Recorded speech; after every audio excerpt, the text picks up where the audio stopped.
Hello and a very warm welcome. Welcome to our guide on the 10 perfect perennials to plant in June for vibrant summer blooms. The soil is warm, the days are long, and there's this wonderful sense of anticipation for the summer months stretching out before us, full of potential and color.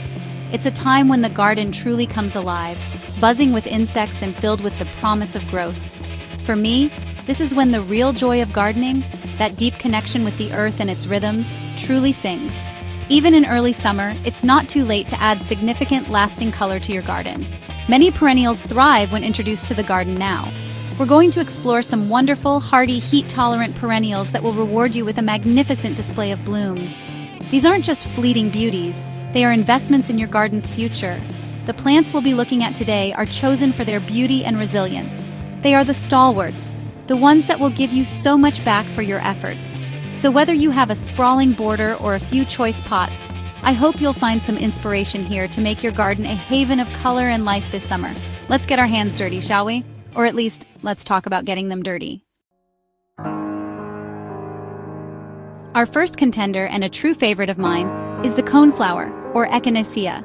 Its prominent, often bristly central cone, surrounded by those elegantly reflexed petals, stands proud in the border from mid to late summer. One of the great virtues of Echinacea is its remarkable drought tolerance once established. It doesn't ask for much, yet it gives so generously. And it's not just us gardeners who appreciate it. Echinacea is an absolute magnet for pollinators.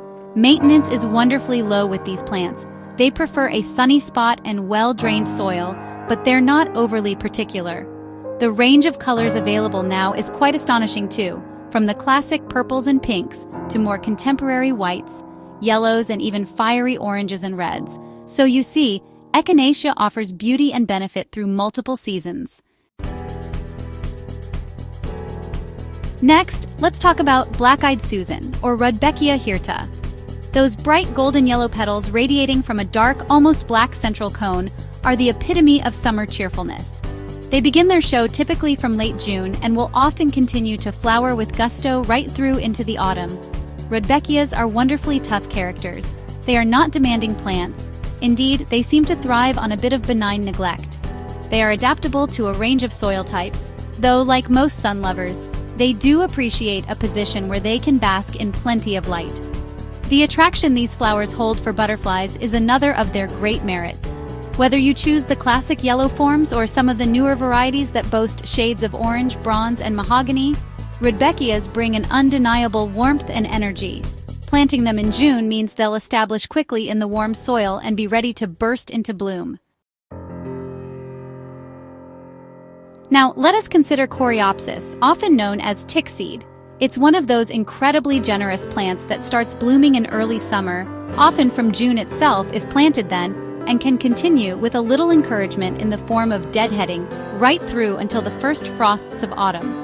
This extended blooming period makes it an invaluable asset for maintaining continuous color in the garden. What I particularly admire about Coreopsis, apart from its sheer flower power, is its adaptability. It's not a fussy plant when it comes to soil. In fact, it often thrives in poorer, well-drained soils where other, more demanding plants might struggle.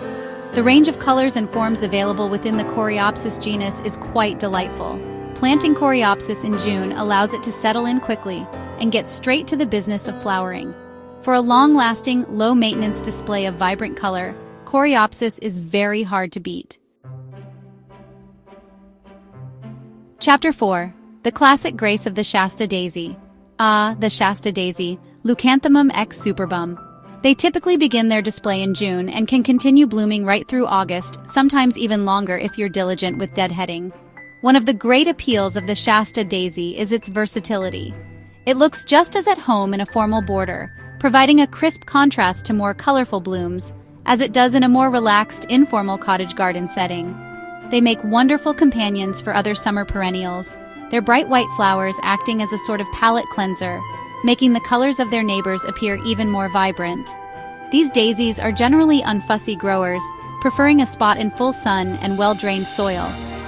Planting Shasta daisies in June gives them ample time to establish their root systems in the warm earth, ensuring a splendid show of flowers in their first summer.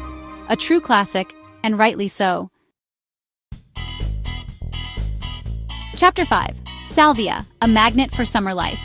Let's turn our attention now to salvia or perennial sage.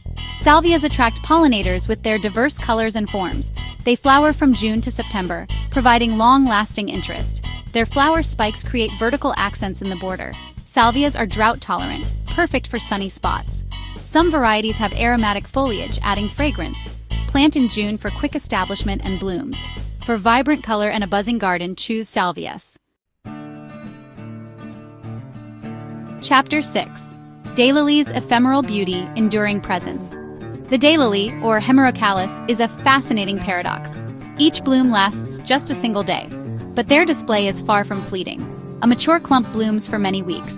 Daylilies are incredibly low maintenance. They thrive in various conditions. The variety in daylilies is staggering. Planting in June ensures a good display. Chapter 7. Echinacea, the resilient flat tops of Yarrow. Let's consider Echinacea, commonly known as Yarrow. Admired for its flat-topped flower heads, Echinacea contrasts beautifully with spiky or rounded forms. Blooming from June to August, Echinacea's strong stems make it excellent for cutting. It thrives in heat and sun, and is drought-tolerant once established. Echinacea attracts beneficial insects with its broad flower heads. Modern Echinaceas offer a wonderfully diverse color range. Now let's talk about Gaillardia, often called the blanket flower. If you're looking to inject some real fiery, bold color into your garden, then Gaillardia is an absolutely superb choice. These plants are like little bursts of sunshine, with daisy-like flowers that often feature dramatic combinations of red, orange, and yellow, frequently with banded patterns that are incredibly eye-catching. They typically start blooming from late June and can continue with remarkable tenacity right through to the first frosts. The resilience of Gaillardia is one of its key attributes. It is exceptionally heat and drought resistant, making it a perfect plant for hot, sunny borders, gravel gardens, or containers in full sun. Gaillardias are also known for their long blooming season. If you keep them deadheaded, removing the spent flowers, they will continue to produce new buds and blooms for many months. For a long-lasting, drought-tolerant, and incredibly cheerful display, Gaillardia is a fantastic perennial to consider. Let us now turn to Veronica, also known as Speedwell. This delightful perennial is known for its charming spikes of flowers, adding a vertical element to gardens. Often in shades of blue, purple, pink, or white, they bring energy and movement to borders. Blooming from June to late summer, they provide a long season of interest. Veronicas prefer sunny spots, but tolerate light shade. They thrive in well-drained soil and adapt to various conditions. The blues and purples can be striking. Varieties like Royal Candles or Crater Lake Blue offer rich blues. Taller varieties impact mid-borders, while compact types are great for edging. And finally, we come to Monarda, commonly known as bee balm or bergamot. This plant is a magnet for bees, butterflies, and hummingbirds. The blooms appear from mid to late summer, with whorls of tubular florets. Many varieties have aromatic foliage, releasing a minty or citrusy fragrance. Monarda thrives in full sun to partial shade and moist soil. Colors range from fiery reds to vibrant pinks, lavenders, and whites. For fragrance, beauty, and wildlife, Monarda is a superb choice. And there we have it. 10 wonderful perennials to plant this June. Ensure your garden is vibrant all summer. I hope you found inspiration, perhaps a new favorite to plant. Remember to water well initially and mulch to retain moisture. Deadhead spent blooms. Thank you for watching.